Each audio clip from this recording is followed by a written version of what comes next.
Ya, bismillah, assalamualaikum warahmatullahi wabarakatuh. Kembali lagi channel ini di Bimbingan Belajar Ar-Rayhan. Nah, di video kali ini kita akan melanjutkan prediksi soal KSM 2024 tingkat MA untuk mata pelajaran matematika terintegrasi. Nah, pada video kali ini kita masih sama ya. Kita akan bahas soal tentang ahli waris tentunya. Jadi jangan bosan-bosan untuk membahas tentang soal ahli waris ini karena masih banyak hal yang mungkin belum kalian pahami. Jadi di sini sebelum kita membahas soal tentang ahli waris lagi, kalau misalkan kalian adik-adik ataupun rekan-rekan guru ataupun orang tua siswa yang menonton video ini tetapi belum subscribe channel ini, subscribe dulu sekarang agar kalian tidak ketinggalan info terkait tentang KSM 2024 dari channel ini dan juga latihan-latihan soalnya seperti video kali ini. Kalau misalkan sudah, jangan lupa untuk pelanggaran minimal juara tingkat kabupaten. Kenapa? Karena nantinya ada beberapa video yang akan kami khususkan untuk member dari program membership Bimbingan Belajar Ar-Rayhan yang tingkatan ini, oke? Dan juga kalau misalkan kalian lagi nyari PDF soal dan pembahasan KSM MA Matematika Terintegrasi tahun 2023 untuk tingkat kabupaten lengkap dari nomor 1 sampai dengan 25,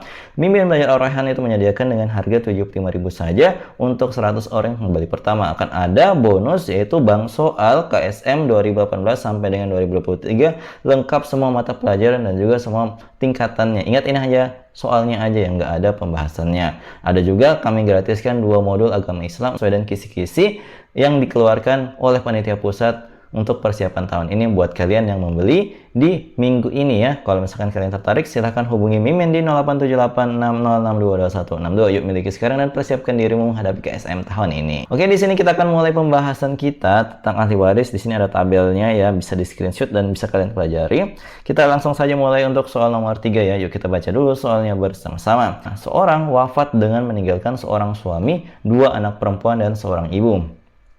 Harta warisan yang dia tinggalkan sebesar 39 juta rupiah. Harta yang didapatkan oleh masing-masing anak perempuan adalah titik-titik. Nah, di sini kita perhatikan bersama si mayit ini meninggalkan seorang suami, 2 anak perempuan dan juga seorang ibu. Di sini sudah saya list. Mereka semua itu berhak untuk mendapatkan harta warisan yang ditinggalkan oleh si mayit tadi. Tetapi kita cari tahu dulu berapa sih bagiannya mereka masing-masing. Kita perhatikan tabel tadi. Di sini kita lihat, ini kan yang meninggal adalah seorang perempuan dan juga seorang istri ya tentunya. Nah, tentunya yang ditinggalkan suaminya itu akan menjadi seorang duda. Berarti di sini kita cek untuk seorang duda, kalau dia memiliki keturunan, maka dia akan berhak mendapatkan 1/4 bagian. Jadi kita tulis dulu, dia berhak untuk mendapatkan 1/4 bagian.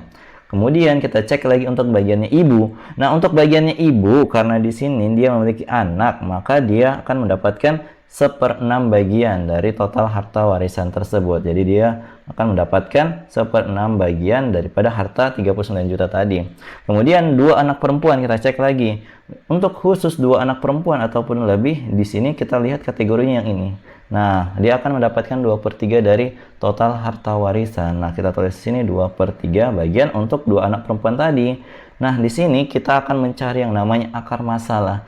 Jadi kita akan mencari akar masalah sedemikian sehingga kita bisa membagi harta warisannya ini menjadi sama adil. Caranya bagaimana, Kak? Caranya kita lihat bagian penyebut dari pecahan-pecahan tadi. Di sini ada 4, ada 6, dan ada 3. Ternyata KPK antara 4, 6, dan juga 3 itu adalah 12. Maka kita coba mengubah pecahan-pecahan tadi itu ke dalam penyebut 12 atau akar masalah 12 sedemikian sehingga nanti kita bisa mendapatkan kesamaan ya, penyebutnya sama, kemudian nanti kita bisa jumlahkan pembilangnya. Berarti di sini untuk bagiannya suami, ketika kita mau ubah ke akar masalah 12, tentu kita harus mengalihkan di bagian bawahnya 3. Otomatis di atasnya kali 3 juga. Maka kita mendapatkan 3/12 bagian untuk si suami tadi. Maka di sini untuknya ibu itu juga sama, kita ubah ke dalam penyebut 12, caranya dikali 2, atas kali 2 dapatnya 2/12 bagian. Nah, kemudian ini juga untuk yang anak perempuan tentunya juga kita lakukan hal yang sama ya, kita ubah ke dalam akar masalah 12. Nah, ini kalau misalkan 12 kan otomatis dikali 4 yang bawah, atas juga kali 4 dapatnya 8. Nah, ketika kita sudah mendapatkannya seperti ini, kita coba jumlahkan.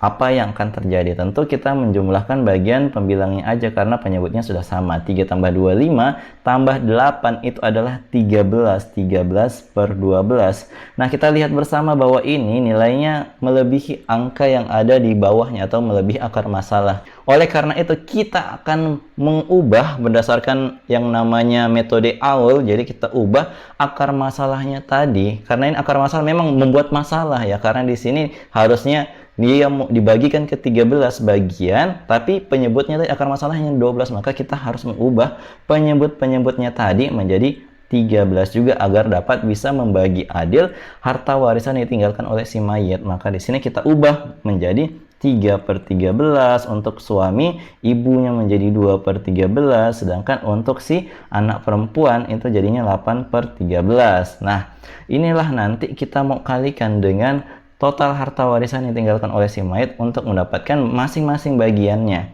Nah, karena di sini kita hanya fokus ke masing-masing anak perempuan berapa bagiannya, maka kita cek di anak perempuannya aja. Kalau misalkan dua anak perempuan itu berhak mendapatkan 8/13, tentu kalau satu anak saja, jadi kita cari untuk satu anak perempuan, tentu caranya kita bagi dua ya, kita bagi dua bagian yang diterima oleh tadi untuk dua anak perempuan. Tentu kalau dibagi dua, dapatnya berarti berapa? Kita peroleh adalah 4/13 bagian untuk satu orang anak perempuan. Maka kita akan cari tahu berapa bagiannya. Kita tinggal kali aja 4/13 ini dikalikan dengan 39 juta total harta warisan yang ditinggalkan oleh si mayit.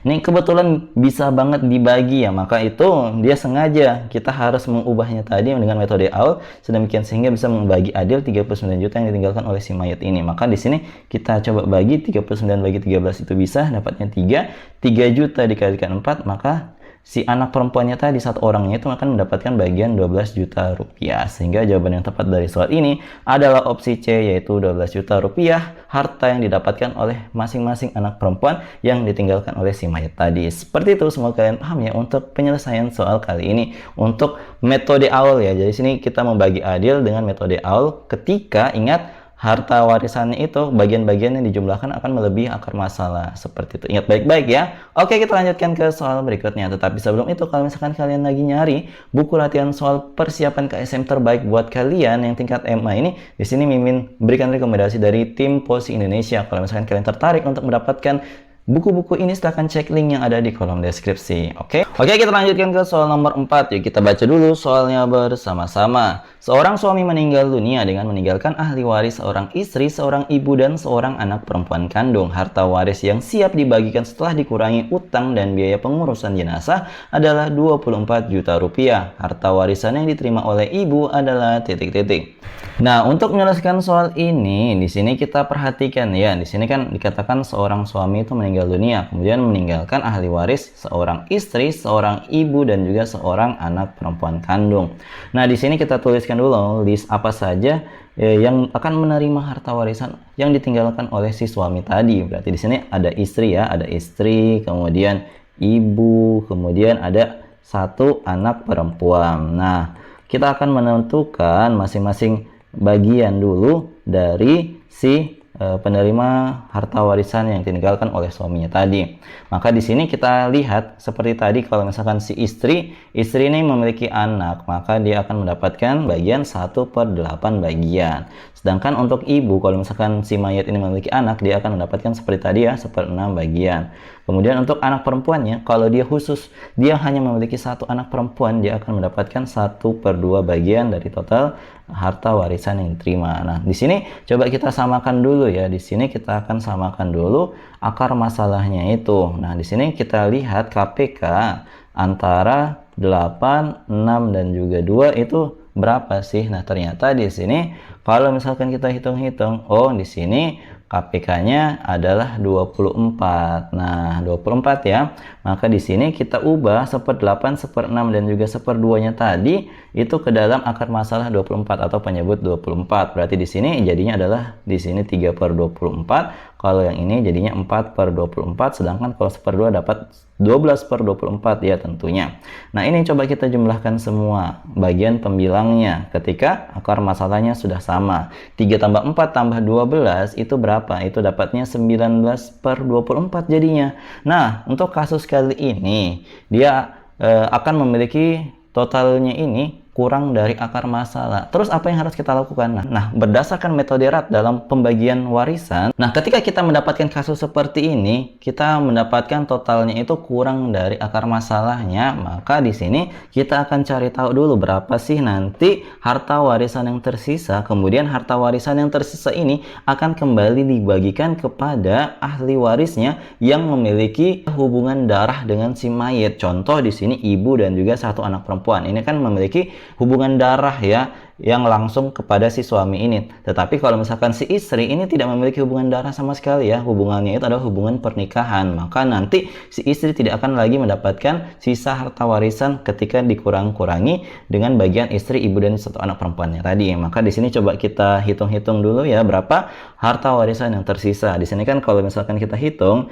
19 per 24 kan ini akan kita mau bagi-bagi ya, maka totalnya kan tadi otomatis satu kesatuan utuh ya, 1 dikurangi dengan 19 per 24, dapatnya otomatis 24 per 19 per 24, dapat yang tersisa adalah 5 per 24. Ketika ini dikaliin dengan total harta warisan, tentu kita akan mendapatkan sisanya itu adalah sebesar berapa? Sebesar 5 juta rupiah. Jadi kita akan mendapatkan sisanya adalah 5 juta rupiah. Nah, kalau misalkan kita sudah mengetahui sisanya itu 5 juta rupiah, kita akan membaginya lagi ke si ibu dan juga satu anak perempuannya di sini. Maka di sini kita akan hitung kembali, tetapi di sini khusus hanya ada si ibu dan juga si anak perempuan. Berarti kan bagiannya ibu itu adalah 1 per 6 ya, 1 per 6. Sedangkan anak perempuannya tadi, ini bagiannya adalah 1 per 2. Nah, ini kan yang tersisa adalah akar masalahnya kita mau samain ya, 6 dan juga 2. Maka di sini kita jadiin 6 aja ya, lebih mudah. Berarti di sini 1 per 6 tetap, sedangkan yang ini jadinya 3 per 6. Ketika ini dijumlahin, kalau misalkan kita jumlahin, ini hasilnya berapa? Hasilnya adalah 4 per 6 ya. Nah, ini kan kalau misalkan dijumlahkan, itu dapatnya 4 per 6. Jadi masih kurang lagi. Nah, berdasarkan metode RAT, kita mengubah sisanya ini, ketika sisanya itu lebih kecil daripada totalnya, kita ubah masing-masing penyebut akar masalahnya itu ke dalam angka 4, maka jadinya 1 per 4 dan juga 3 per 4. Ini berdasarkan metode RAT. Jadi nggak apa-apa kalau misalkan dia modelnya seperti ini dalam yang sisa-sisanya tadi. Kecuali tadi dalam keseluruhan itu nggak boleh tiba-tiba kita ubah ke per 19, nggak bisa. Tetapi kalau untuk yang tersisa dibagikan kepada yang memiliki hubungan darah, itu kita bisa ubah ke dalam akar masalah yang tadi ini 4-nya itu boleh. Maka ini kalau misalkan dijumlahkan kan sudah dapat 1 ya, maka di sini kita hitung-hitung lagi bagian dari yang ditanyakan adalah miliknya si ibu. Jadi kita fokus ke bagian ibu aja. Berarti dapat si ibu ini dapatnya 1/4 dikaliin dengan 5 juta ya, 5 juta rupiah sisa yang ditinggalkan ketika dibagi ibu, istri, dan juga satu anak perempuan. Maka ini 1/4 kalau misalkan dikaliin dengan 5 juta rupiah, dapatnya berapa? Dapatnya adalah 1.250.000. Nah, ini harta warisan tambahan yang akan diterima oleh si ibu. Jadi kita akan hitung dulu ya harta warisan si ibu sebelumnya, sebelum ada sisanya tadi ya. Di sini kan kita bisa hitung, yang ini kita mau ambil 4 per 24. Jadi 4 per 24 dikaliin dengan 24 juta, tentu hasilnya adalah 4 juta ya. 4 juta harta warisan awal yang diberikan kepada ibu, harta warisan yang diberikan ke ibu. Maka ini kita jumlahin aja, 4 juta ditambah dengan yang sisanya tadi dibagiin ke ibu, itu adalah 1.250.000 rupiah. Maka di sini total yang diterima oleh ibu itu adalah 4 juta ditambahkan dengan 1,25 juta, dapat deh jawabannya 5,25 juta rupiah. Maka di sini jawaban yang tepat dari soal ini opsi yang mana? Tentu yang sesuai adalah opsi yang C. Sehingga kita pilih jawabannya adalah C, 5.250.000 rupiah harta warisan yang akan diterima oleh si ibunya ini. Jadi semoga kalian paham ya. Kalau misalkan ada yang ingin Jadi semoga kalian paham untuk penjelasan kali ini. Kalau misalkan ada yang ingin kalian tanyakan terkait tentang pembahasan soal nomor 4 ini, jangan malu-malu untuk komentar di bawah, oke? Jadi di sini kalau misalkan kalian butuh latihan soal, di sini Mimin sudah siapkan sebuah latihan soal yang sangat mirip dengan pembahasan yang kita bahas tadi. Silahkan dikerjakan. Kalau misalkan kalian sudah menemukan jawabannya berapa, silahkan komentar di kolom komentar. Jawaban paling tepat dan paling cepat akan kami sematkan di kolom komentar, oke? Silahkan mencoba. Jadi sebelum kita akhiri video kali ini, kalau misalkan kalian penasaran hukum apa saja yang gunakan dalam pembagian harta warisan seperti pada video kali ini, kalian bisa banget memiliki modul agama Islam sesuai dengan kisi-kisi KSM 2024, tentu include dengan pembagian harta warisan. Jadi di sini walaupun belum tertulis, kami sudah mempunyai filenya ya. Jadi kalau misalkan kalian berminat untuk mendapatkan modul ahli waris dalam Islam, supaya kalian bisa memahami dengan baik pembagian harta warisan ini yang sering banget keluar di KSM tingkat MA, silakan hubungi Mimin di 087860622162. Jadi kalau misalkan kalian ingin membeli modulnya ini secara banyak, kami akan memberikan diskon khusus buat kalian. Yuk, jadi kalau misalkan kalian berminat, hubungi sekarang ya, dan gunakan untuk mempersiapkan dirimu untuk menjadi sang juara KSM tahun ini. Jadi kalau misalkan kalian suka dengan video ini, jangan lupa like, share, and subscribe channel ini, dan jangan lupa nyalakan bel notifikasi untuk mendapatkan pemberitahuan lebih awal. Oke, sampai jumpa di video selanjutnya. Wassalamualaikum warahmatullahi wabarakatuh. Bye bye.